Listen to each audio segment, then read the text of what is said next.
Today I'm making leche flan for one or for a dessert.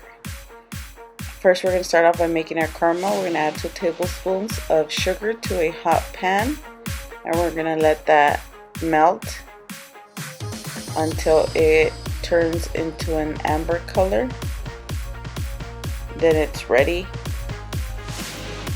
We're going to take that off the heat and pour it into our heat resistant mold and set that aside for now.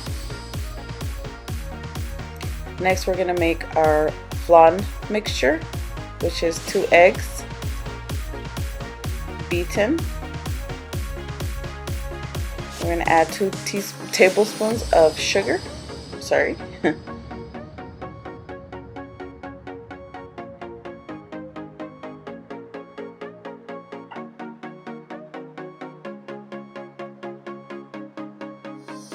Now we're going to add 1 teaspoon of vanilla extract, 1 cup of evaporated milk, and we're going to mix that until it combines thoroughly. Now we're going to set this aside and prepare our water bath for our flan. You're going to place it in a larger container, and then you're going to add water to the surrounding, about 1 inch to 2 inches of water you want around your mold. And you're going to add your flan mixture into your heat resistant bowl, and we're going to bake this at 300 for about an hour.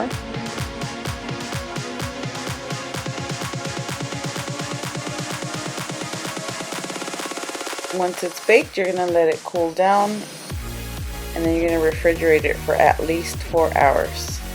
Okay. I've already baked and cooled this and refrigerated overnight, and now I'm going to unmold. Try to run a knife around the edges just so it doesn't stick, and so you get one whole flan coming out of your mold. And you're going to flip this, and there you go. Leche flan for one, or to use in any of your halo dessert. Enjoy. Don't forget to subscribe so you don't miss any of my upcoming videos. I upload 2 days a week. I'm still not sure which 2 days I'm going to be uploading, but stay tuned. Thanks for watching, and talk to you next video.